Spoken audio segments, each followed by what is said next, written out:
What's up, guys? Welcome to Daily Dose of Reddit. This is your host, Zach, and today's subreddit is r/EntitledParents. Alright, this story's called Entitled Mother Calls the Cops on Me for Trespassing on My Own Land. Gets evicted. Here's the cast. Me, entitled mother, typical entitled cow. Unlucky neighbor, the owner of entitled mother's house and the father of entitled mother's baby daddy. Grandfather, an 83-year-old farmer who takes no crap. Cops 1, 2, and 3, voices to be determined. Backstory. For most of my life, I was raised by my grandfather. Nothing was wrong with my family life or anything. Just a few sets of circumstances that's a whole other story in itself. We live in a suburban area surrounded by woods, and he owns about 10 acres into the woods with the boundaries clearly marked by stone walls. One of these stone walls separated Grandpa's land from the cul-de-sac, and up until now, we have had zero problems with any of them. In fact, Grandpa was usually more than happy to give permission to neighbors who politely asked him to use his land, given they had a good reason. One of these neighbors had asked Grandpa if he could dump the sticks and leaves in his yard over the stone wall. Grandpa agreed, as he rarely uses that part of the property anyway. This will be important later. My grandfather is very healthy for his age and still strong as an ox. That being said, he has a few minor health issues, including vertigo spells, so I've been trying to help him around the yard more and more, as well as just to stay active outside away from crowds with this virus going around. Recently, I've started the project of cleaning up the underbrush around the wooded area. A large pine had fallen a few months before and almost hit one of the porches in the cul-de-sac. Grandpa cut up the tree and removed the pieces in the neighbor's yard, but it was too deep in the woods to pull them out with a tractor. This led to me going back to that pine tree and clearing a path back to the house from there. I was behind the stone wall, cutting and pulling up saplings, when I hear the glass door of the cul-de-sac house open and an angry lady storming out onto the porch in a bathrobe. She was much younger than a typical Karen. I would say mid-20s. "What the hell are you doing here? You can't be here!"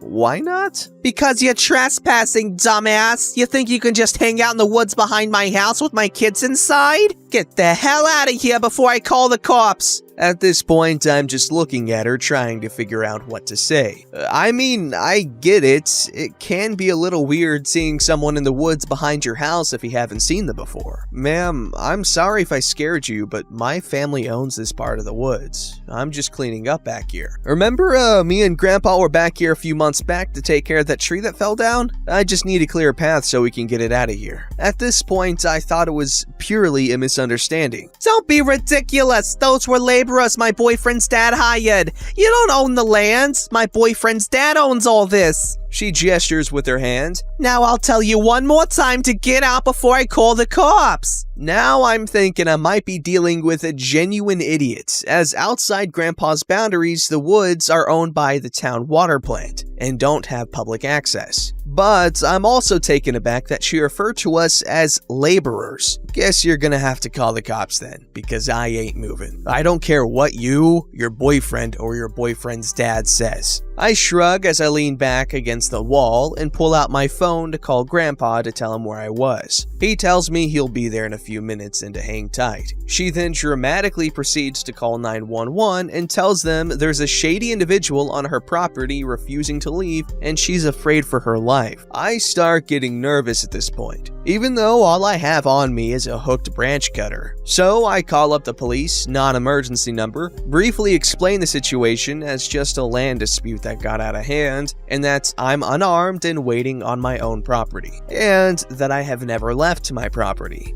He assured me that it would be settled when the officers arrive, which didn't help my nerves. Just then, I hear Grandpa pull up and see him walking through the yard towards us.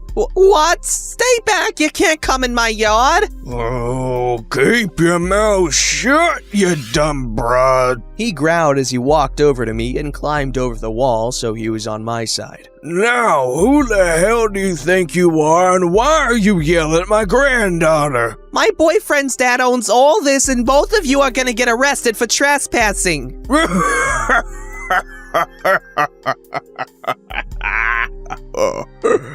Oh, did he tell you that? Well, you're in for quite the shock. And your boyfriend's dad is in for quite the talk. After them yelling back and forth for a few minutes, 2 cop cars pull up and 3 officers come walking into the yard. As soon as they do, she starts screaming again about how we have no right to be in the woods behind her house where we can see her kids inside. Cop 1 looks to Grandpa. Sir, do you own the property behind this wall? Yes, sir, I do. He pulls out his wallet to show his address. Cop 1 eyeing his license. Sir, this address is for down the street? Correct, but if you look on Google Maps, it shows the property boundaries of that address reach out through the woods and end at this wall. I hand him my phone, which already has Google Maps open, showing our exact location within the boundary of the property. Cop 2 says, Yup, she's right. So, what were you all doing back here if you don't mind me asking? We explained the situation of the tree and how we were working to remove the remnants. Meanwhile, the other officer was taking a statement from Entitled Mother. I know the owner of this house. He's a good guy. I give him permission to dump his leaves and stuff behind the wall. But I've never seen her before, so I don't know where she got those crazy ideas, but I'm definitely gonna have to talk with Neighbor's first name. when he gets home. She already called him up and he's on his way now.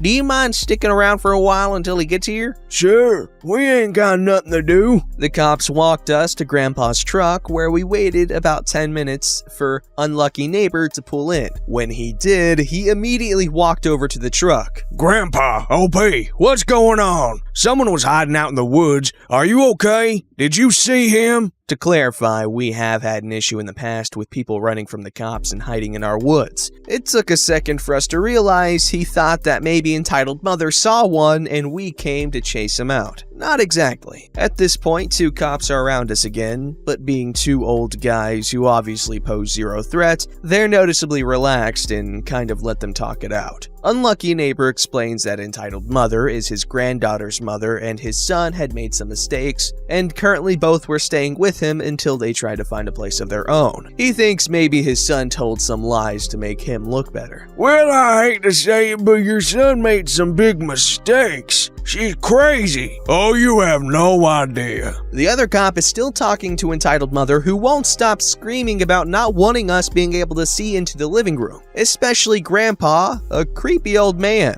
My blood is boiling at this point. Grandpa is the type of person who would gladly throw his life away to save a child. Any child, even a stranger's. Unlucky neighbor heard this too and ordered Entitled Mother inside at once. He told the cops he needed to have a talk with both her and his son about their living situation, but they might want to remain nearby in case she tries to call again for whatever reason. Me and Grandpa are given the clear to go, but leave our contact information. Found out later that week that Entitled Mother was getting evicted for a number of reasons, with this little incident being the last straw. He's also filing for custody of his granddaughter because Entitled Mother refuses to get a job, yet still has money for weed, yet keeps asking Unlucky neighbor for money to take care of his granddaughter. I really feel bad for her in this situation, but I have no sympathy for Entitled Mother whatsoever. Entitlement at its best. Boys, be careful and make sure that you don't impregnate a crazy woman. And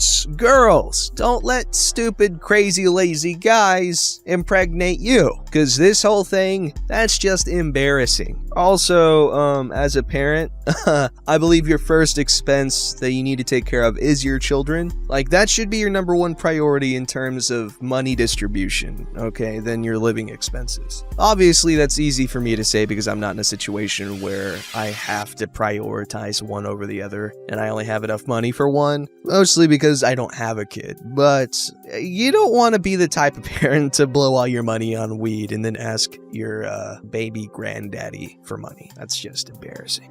This story's called, Yes, Just for You and Your Son, We Will Change This $1 Million+ System. This is a story that happened a year or 2 ago. I can't recall exactly. I work in customer service for a card company. Due to not wanting to be too obvious as to where, there are some slight changes to the story, but not enough to change the events that occur. A customer called us because she wanted to open a 3rd card in her name with us when our limit is 2. Our system lets 2 applications through, and then it's on hard lock. We couldn't even get around it even if we tried. She had tried to apply for this card and obviously has been denied, and now she was calling us. After explaining to her that unfortunately we cannot open another card in her name as those are the rules and how our system works. This is where she informs me that no, she has only one card. Concerned, I start asking questions like, has she lost the card, or do I need to block it and send out a new one? Does she want to cancel it, etc.? No, she was aware that she had 2 cards, but her other card was used by her son. Well, okay, I said, if your son is over X age, then we can get him a family card under her account so you can use both of your cards. No, her son was X-1 years old, so that wasn't possible, because we need to be able to verify them in our public registry system, which happens at age X. And she lost it here on me. I explained to her that unfortunately, then she would have to wait until her son turned X to get a card in his name. I was at this point getting fed up with the situation because she wasn't particularly nice in her tone or choice of words, but wasn't outright abusive. At this point, I had to inform her that by lending out a card with her name on it, that she was violating the terms of service of the card and loses the right to dispute any and all possible wrong transactions or fraud on the card, as she willingly would have given another person permission to the card. Common sense, right? No. She then yelled at me that what she wanted to do with her own account was her business, and if she wanted to open a third card, then that was her business, not ours, and that her son needed that card because she was a single mother and XYZ. We're not a bank, mind you. We're a credit card company, and you'd be better off opening a bank account for your son and funnel in some money there. I said that while she was right, that we couldn't force her to comply with the terms of service. Well, we could, to be honest. And we couldn't, at this point, do anything about her son using her second card, but by telling us this, she forfeited the right to dispute transactions, and that if she chose to give her second card to her son, then that was her choice to.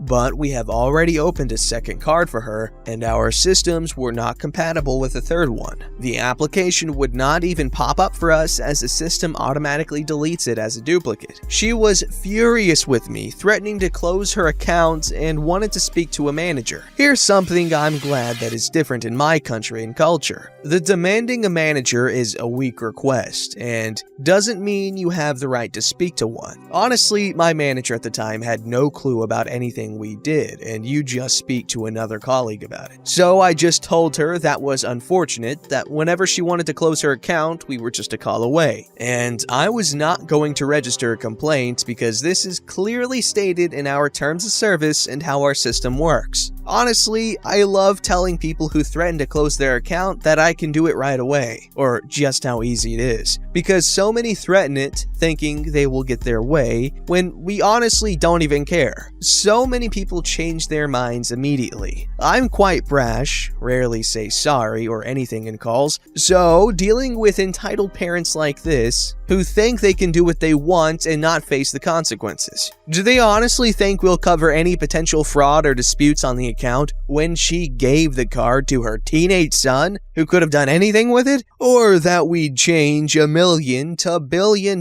computer system and back office / workflow management just for her? When realizing I was not sympathetic to her complaints and that she was getting nowhere, she hung up on me, and I don't know what she ended up doing. This story's called Ex-Stepmom Releases My Cats into the Wild. Hooray! My first post into the subreddit. This happened about 7 years ago now, and I'm still mad about it. When I was 11, my dad bought me a cat for my birthday. He was an orange fluff ball named Angelo, and I loved him so much. Everything was my responsibility: cleaning the litter box, giving him food, brushing, etc. Anything you need to do to take care of a cat. A year later, I got a tiny gray kitten named Dexter. They were my babies. Then the world fell apart. I never believed in the wicked stepmother stereotype until this. My dad and stepmom's fighting got worse and worse, to the point where she would hit my dad. Her and her son did nothing but complain about the things my dad did. So my dad got out of there and I went to stay with my mom while he looked for a new place to live. Everything was going fine until things started getting split in the divorce. By terms of the divorce, her son's car had to be put in her name so my dad wouldn't pay for it. That's another story entirely. All of my dad's and my things had to be returned to our new apartment. I got to keep my cats. Apparently, my stepmom didn't like number 3. She wouldn't return my cats. My dad contacted his lawyer multiple times to try and get Angelo and Dexter, but she kept refusing. Finally, my dad threatened to take her to court so that he could get the cats back. But wait, what's this? She doesn't have the cats anymore. She actually confessed that she released my cats in the middle of nowhere. And we have a lot of coyotes near where we live, so unless they were picked up by someone, they were almost definitely killed. Stepmom then told my dad he could have the house. She packed her things and left the state. I miss my cats. I haven't been able to get any since Angelo and Dexter, but I really hope to get one in the future. But I have a new stepmom now, and she's the nicest person in the world. So, sort of happy ending. Edit. A lot of people have been saying that we should sue for animal cruelty because of what my stepmom did. But the big reason we didn't is because if we sued, it wouldn't bring my cats back. We tried calling shelters and putting up missing posters, but we never found anything. Even if we sued, it would give money and not my cats. It was really the idea that no amount of money would be able to bring back those cats, and at the time, I wasn't ready to just replace them. I hope this answers people's questions about that. This was also back in 2013. I was just a kid back then, and we don't know where she is now. There's not much we can do now, but we did our best at the time. Don't forget to like, subscribe, and hit that bell to never miss an episode.